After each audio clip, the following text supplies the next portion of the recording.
TikTok censorship BS alert. Okay, so I don't really post on TikTok very often. I don't want to go viral. I'm very sporadic with my posting, so on and so forth. So today I watched a video and then I put a video out giving my take on the video that I previously viewed. Then I got my first TikTok strike. And I was like, what in the... So obviously the subject is about this, right? Maybe I shouldn't have hashtagged it. I'm not up on the TikTok etiquette do's and don'ts, right? It's about that, right? And they struck it. They gave me a violation, blah, blah, blah. So I'm going to show you the video, which is from a play that I wrote.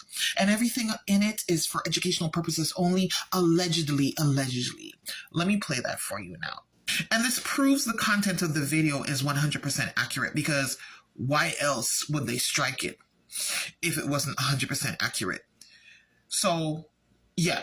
Big time TikTok censorship alert. Digital ID spiritual info alert. Okay, so I watched this video on the talk about the digital ID, and this young lady was breaking it down and reminding people that you are not people, you are not a person that is a fictitious entity, you are a human, a natural being, birth of your mother from the spiritual realm. So in it, she was talking about how the powers that ought not be is forcing people, unbeknownst to them, to identify as a person or as people.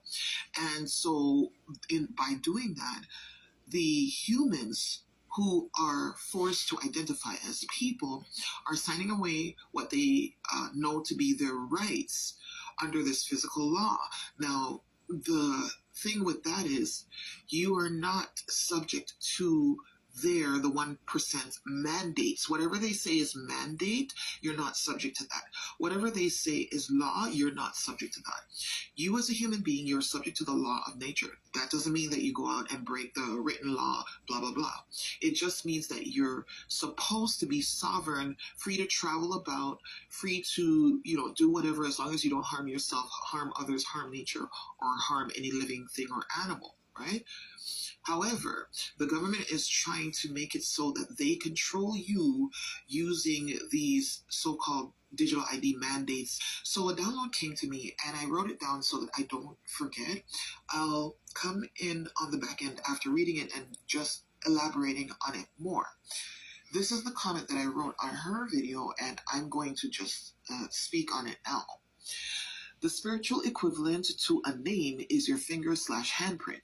Your straw man name is them attempting to mimic your finger/handprint by making your mother write your name on the birth certificate moments after your birth, just like your spiritual ancestors embossed your finger/handprint on you just before you were conceived in your mother's womb.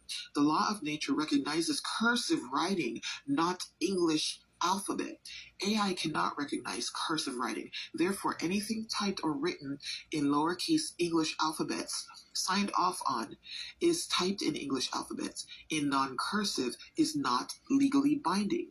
That's why your written signature, usually in cursive, is required at the end of a legal document. Your cursive signature, insignia of unique you, and insignia, just for those who don't know, is a badge of honor. It's like your personal badge of, that's what it means, like a badge, but it's unique to you.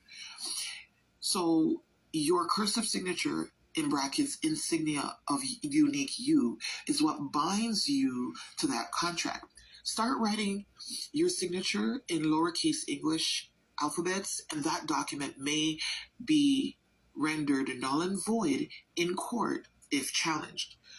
So what that means is what you write and how you write makes a difference, right? Even signing off on these terms and conditions for these apps, all that makes a difference, right? Because what are you really signing off on? You're really signing off on typed English alphabet that's in sentence case. That means some words do start with uppercase. However, the majority of it starts in lowercase English letters. So that actually is not legally recognized in the spiritual realm, though they will try to contest and make it seem like, yes, you agreed to this, so you're going to be bound by your agreement. Now, that may be the case in the physical world, however, not in the spiritual world. And you can contest anything that you click agree to, right? You can simply say, oh, there were too much numerous letters. I suffer from cognitive impairment. I did not comprehend, never ever use the word understand. I did not comprehend the legal jargon as I am not a professional lawyer, right? All of these you can use to contest any app that you agree to or sign away off on. However, getting back to the written signature or how you write, that too makes a difference, right? So, as the last sentence says, start writing your signature in lowercase English. And now the person receiving that document won't challenge it because they just think a signature is a signature. However, should you ever get in any hot water and they present the document that you signed in uppercase, sentence case English with your name, like you sign your name in regular letters, not cursive, you can challenge it and say, that's not my signature, right? And if you've been signing your signature in cursive over the years before you heard this video, you can compare the two, and they will see legally years ago you used to write it in cursive. However, on this particular document, you wrote it in plain English letters, non-cursive, and you may have whatever they're bringing you to court for thrown out, right? So this is just my download, my take on the whole digital ID, persons versus people versus human, what's law, what's legal, what's legally binding versus not, who you are as a being, right? You are not a person or people. You are not. You are a human being having a temporary physical experience. Yeah, so allegedly, all those words you heard is allegedly. It's from a play for educational purposes only. So these words must be deemed factual by those who struck my video and gave it a community guideline strike, right? Comment down below your opinion.